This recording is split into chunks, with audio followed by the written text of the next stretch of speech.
बातमीनं मुंबईत किरीट सोमय्यांच्या उमेदवारीवरून वर्षभर खलबतं सुरू आहेत। प्रसाद लाड, किरीट सोमय्या आणि मुख्यमंत्री देवेंद्र फडणवीस यांच्यात ही बैठक सुरू आहे। किरीट सोमय्या यांना होणारा शिवसेनेचा विरोध कसा शांत करायचा यावर आता बैठकीत चर्चा सुरू झाली आहे। यावेळी मुख्यमंत्री देवेंद्र फडणवीस शिवसेना पक्षप्रमुख उद्धव ठाकरे यांच्याशीही फोनवरून चर्चा करणार असल्याची माहिती समोर येते।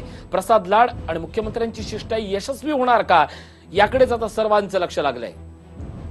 आमचे प्रतिनिधी हेमंत बिर्जे आपल्या सोबत आहेत। हेमंत, सगळा तिढा सुटलाय महाराष्ट्राचा, पण ह्या एका नेमक्या जागेचा असा तिढा काय आहे आणि तो तिढा अजून का रेंगाळतोय? कारण मुख्यमंत्र्यांनी जर जाहीर केलं असतं की आपल्याला हाच उमेदवार द्यायचा असता तरी एका क्षणात सुटला असता, पण हा तिढा नेमका कोण लांबवतोय, भाजप की शिवसेना? थेट प्रश्न। ऋषी, शिवसेनेने हा मतदारसंघ प्रतिष्ठेचा केलेला आहे, कारण लोकसभेमधला हा मतदारसंघामधला जो ईशान्य मुंबई मतदारसंघ आहे तो कुठेतरी तिढा निर्माण करण्यामध्ये किरीट सोमय्या आहेत अशा पद्धतीची भावना शिवसैनिकांमध्ये निर्माण झालेली आहे। कारण शिवसैनिकांचा एक मनोधरण आहे की उद्धव ठाकरेंवर ज्या पद्धतीने मुंबई महापालिका निवडणुकीमध्ये किरीट सोमय्यांनी जो टार्गेट केला होता, भ्रष्टाचारी, मातोश्री अशा पद्धतीचे जे आरोप केले होते, त्यामुळेच कुठेतरी किरीट सोमय्यांच्या वक्तव्यावरना तो आरोप कुठेतरी शिवसैनिकांच्या जिवारी लागलेला आहे। आणि ईशान्य मुंबईच्या उमेदवारीला किरीट सोमय्याला जर उमेदवारी दिली तर आम्ही प्रचार करणार नाही, त्या पद्धतीने सहभाग घेणार नाही अशा पद्धतीची किरीट सोमय्यांच्या विरोधातली भूमिका शिवसैनिकांनी व्यक्त केली आहे। आणि किरीट सोमय्यांना जर भाजपने उमेदवारी दिली तर मी तमाम ईशान्य मुंबईचा प्रतिनिधी म्हणून मी अपक्ष म्हणून उमेदवार लढीन अशा पद्धतीची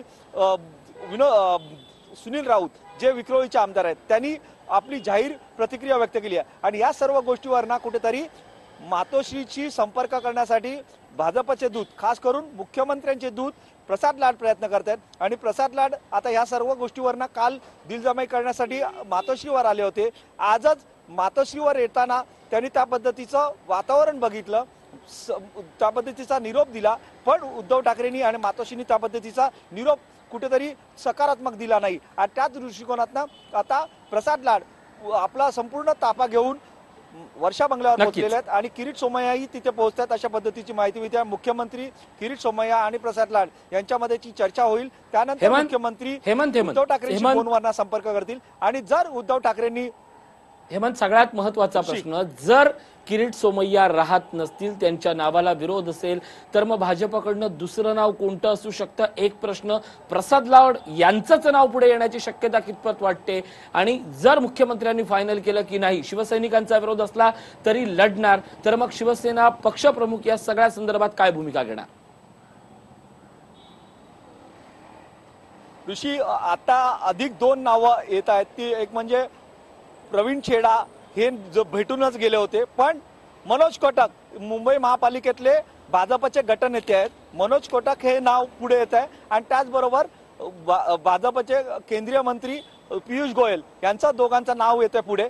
त्यामुळे कुठेतरी ही चर्चा आहे ती रेंगाळते आहे आणि यामुळे अमित शहा हायकमांड निर्णय घेऊ शकतात, मुख्यमंत्री निर्णय घेऊ शकतात अशा पद्धतीचं बोललं जातं आणि उद्धव ठाकरेंशी सहमत करून हा निर्णय होऊ शकतो अशा पद्धतीचा भाजपच्या सूत्रांकडनं कळतंय, शिवसेनेच्या सूत्रांकडनं कळतंय। त्यामुळे ही वेट अँड वॉचची भूमिका ईशान्य मुंबईसाठी सुरू आहे अशा पद्धतीची माहिती मिळते। नक्कीच आपण बघतोय की या सगळ्या प्रकरणात वेट अँड वॉचची भूमिका आहे, पण ती नेमकं कोणाला वेळ बघायला लावतंय त्याच्याकडे आता सगळ्यांचं लक्ष लागलंय। धन्यवाद हेमंत या सगळ्या महत्त्वाच्या माहितीबद्दल। हा व्हिडिओ तुम्हाला आवडला असेल तर असे आणखी व्हिडिओ पाहण्यासाठी TV9चं YouTube चॅनल सबस्क्राइब करा, बेल बटण दाबा, ताज्या घडामोडींसाठी लॉग ऑन करा tv9marathi.com।